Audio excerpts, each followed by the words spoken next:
మద్యం రక్కసి మరో పచ్చని సంసారాన్ని బూడిదెచ్చేసింది. తాగుడు పిశాచి ఒక కన్న తండ్రిని రాక్షసుడిగా మార్చేసి తన రక్తాన్ని తానే బలి తీసుకునేలా చేసింది. మద్యానికి బానిసై తండ్రి తన కొడుకును గొడ్డలితో నరికి దారుణంగా చంపేశాడు. నంద్యాల జిల్లా బనగానపల్లె మండలంలో జరిగిన ఈ ఘోరం ప్రతి ఒక్కరి గుండెల్లో కూడా పిండేస్తోంది. నంద్యాల జిల్లా బనగానపల్లె మండలం యనకండ్ల గ్రామంలో ఈ అత్యంత కిరాతక ఘటన వెలుగు చూసింది. నిత్యం పూటుగా తాగడం, ఇంట్లో గొడవలు పట్టడం ఆ తండ్రికి అలవాటుగా మారిపోయింది. మద్యం మత్తులో ఉన్న బాలమదిలేటి తన కన్న కొడుకు మధుకృష్ణను గొడ్డలితో నరికి అత్యంత దారుణంగా హత్య చేశాడు.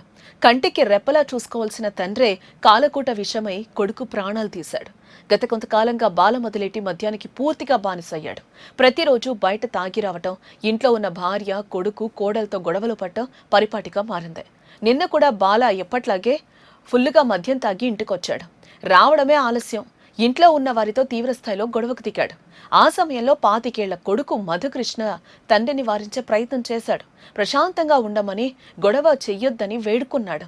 తాగుడు మత్తులో ఉన్న బాలమదిలేటి విచక్షణ పూర్తిగా కోల్పోయి కన్న కొడుకని కూడా చూడకుండా ఇంట్లో ఉన్న గొడ్డలి తీసుకుని ఒక్కసారిగా విరుచుకుపట్టాడు. విచక్షణ రహితంగా కొడుకు మెడపై, శరీరంపై గొడ్డలితో దాడి చేశాడు.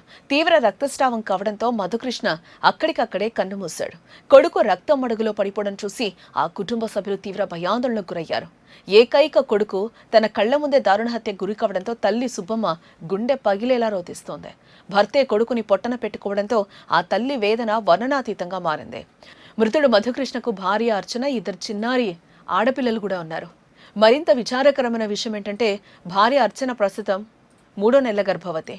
తాళి కట్టిన భర్త కళ్ల ముందే శవమై పడి ఉండడంతో ఆమె కన్నీరు మున్నీరవుతోంది. తండ్రి లేడనే నిజం కూడా తెలియని ఆ చిన్నారుల రోదనలు కూడా అక్కడున్న ప్రతి ఒక్కరిని కంటతడి పెట్టించాయి. నిన్నటి వరకు ఎంతో హాయిగా సాగిన ఆ కుటుంబం ఒక్క రాత్రిలోనే ఆనవాళ్లు లేకుండా పోయింది. ఈ ఘోర ఘటనతో యనకండ్ల గ్రామంలో తీవ్ర విషాద ఛాయలు అలుముకున్నాయి. ఈ ఘటనపై సమాచారం అందుకున్న వెంటనే బనగానపల్లె పోలీసులు ఘటనా స్థలానికి చేరుకున్నారు. మృతదేహాన్ని స్వాధీనం చేసుకుని పోస్టుమార్టం నిమిత్తం ప్రభుత్వ ఆసుపత్రికి తరలించారు. ఈ ఘటనపై కేసు నమోదు చేసి దర్యాప్తు చేస్తూ ఉన్నారు. నిందితుడు బాలమదిలేటిని పోలీసులు ఇప్పటికే అదుపులోకి తీసుకుని విచారిస్తున్నట్లుగా సమాచారం.